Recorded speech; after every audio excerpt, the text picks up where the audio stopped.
So welcome to this week's Optimal Health Clinic Facebook Live. And this week I wanted to explore something a little bit different to some of the tracks that we normally go on. I wanted to go a bit more into some of the psychology behind what drives the subtypes that we can experience.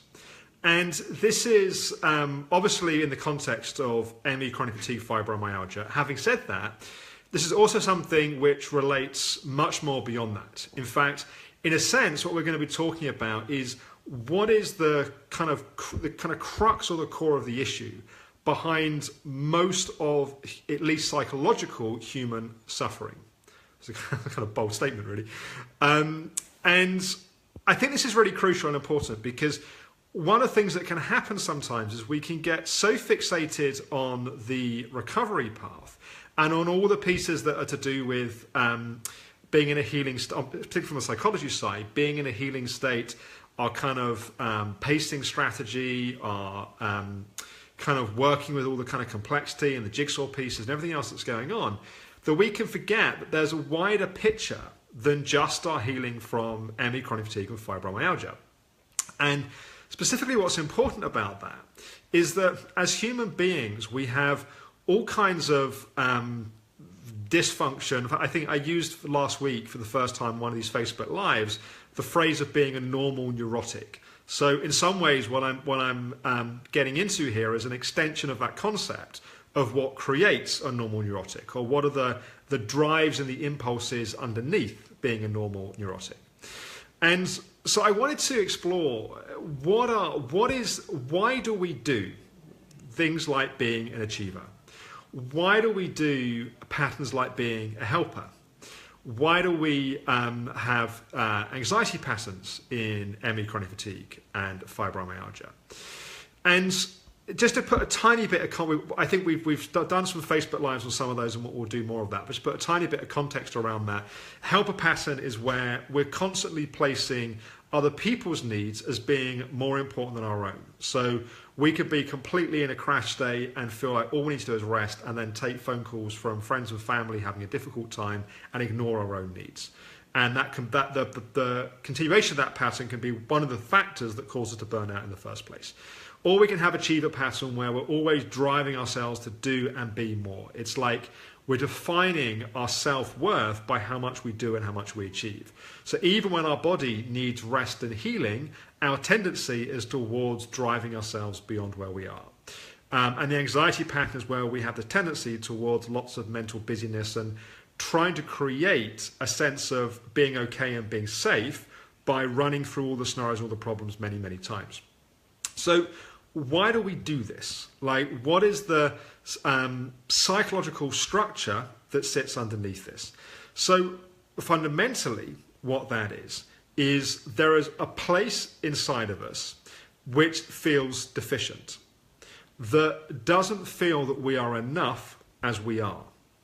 And so we do these patterns as a way to try and compensate against that, as a way to try and almost fill the hole that's on the inside by the actions that we do and the things that happen on the outside. And so, for example, if we're doing an achiever pattern, it's like we believe that being loved by other people is contingent on how much we do and we achieve in the world. So we can get caught in trying to manage that behavior, be aware of that behavior, understand that behavior. But fundamentally, what's going on is there's a place inside of us that we feel we're not enough. We feel deficient. And maybe we don't feel that we're lovable, or we feel unloved. And so everything that happens with that achiever pattern, in many ways, is a symptom of what's happening on a deeper level. The same with a helper pattern. We believe that people loving us and people being there for us is a result of what we do and what we give to people. So again, there's a fundamental sense that we're not enough as we are. We have to do these actions to get love and to get recognition. If we've got an anxiety pattern, it's like we don't feel safe inside. We feel like the world isn't a safe place. So we try to compensate for that by having all these thoughts of anxiety of what if this happens, what if that happens, and trying to create safety in our head by running all of these scenarios to compensate for the lack of safety that we feel on the inside.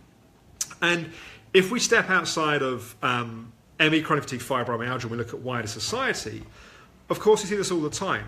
You see this, in the cliche examples of, let's say, there's a bodybuilder who feels weak as a person.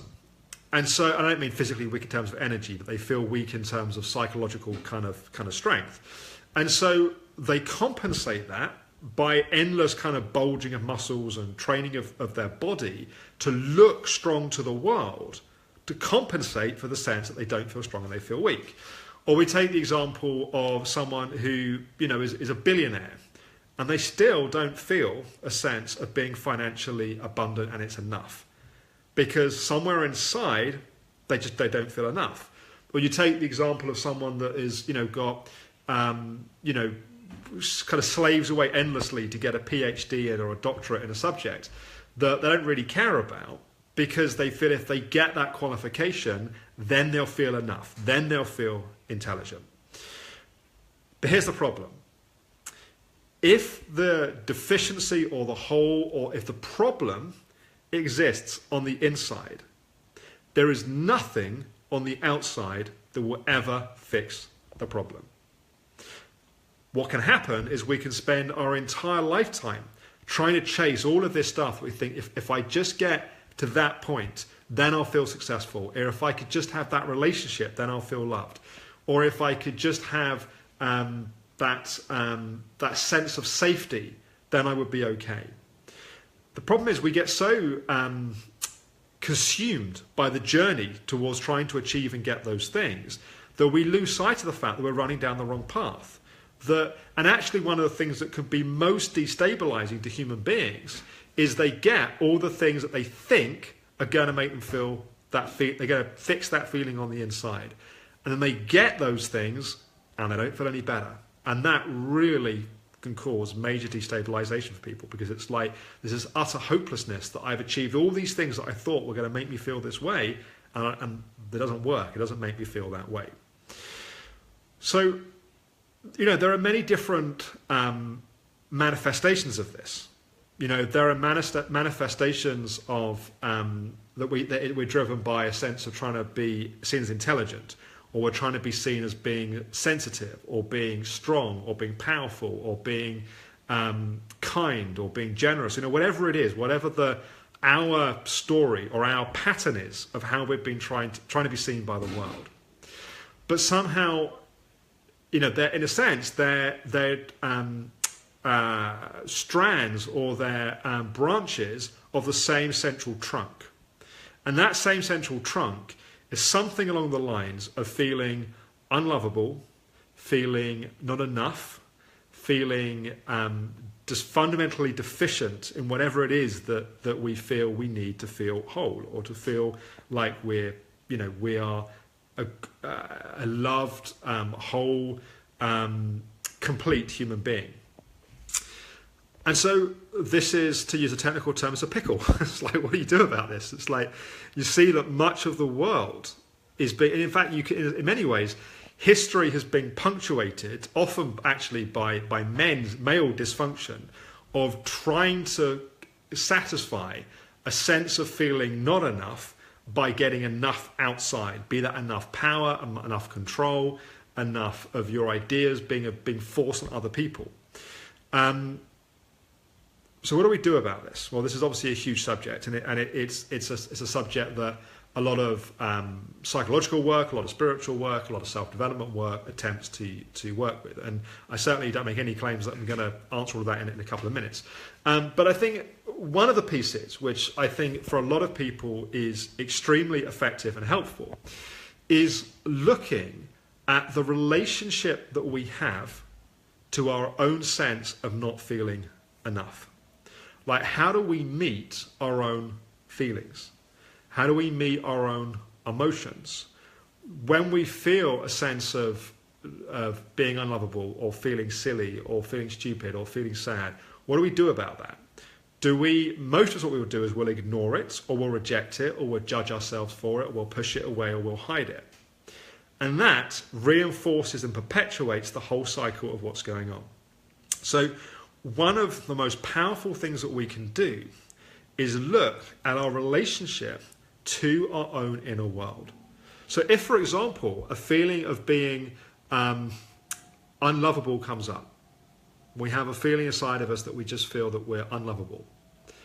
And we respond to the feeling of being unlovable by being very loving to ourselves, by making that feeling completely welcome, making space for it, inviting it, feeling it.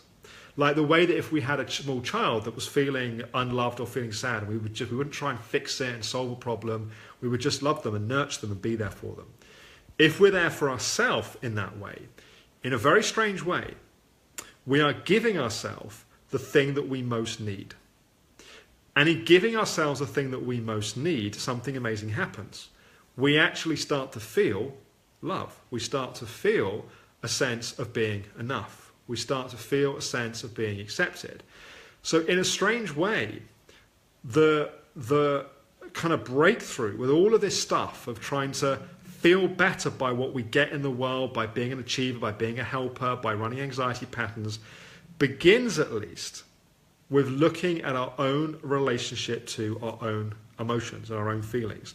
And if we can change our own relationship to our own emotions and feelings, if we can be there for ourselves, if we can nurture ourselves, if we can support ourselves, then that has a fundamental shift in all of these other dynamics that are going on. And there's a lot more we could say about this.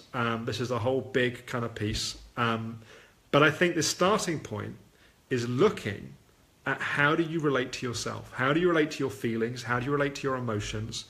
How do you relate to the places that you don't want the world to see? Do you reject them? Do you ignore them? Do you push them away? Or are you there for them? Do you support? Do you champion your own feelings and emotions?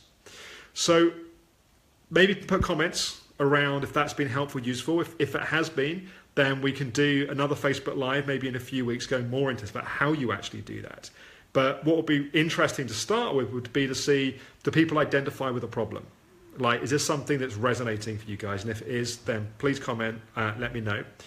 And feel free to also suggest topics for upcoming Facebook Lives. There's been a few requests about doing something on pacing. So we'll look at that, I'm sure, in coming weeks. And thank you for watching. I hope that's been useful. And we will talk, I'm sure, again next week. Bye-bye.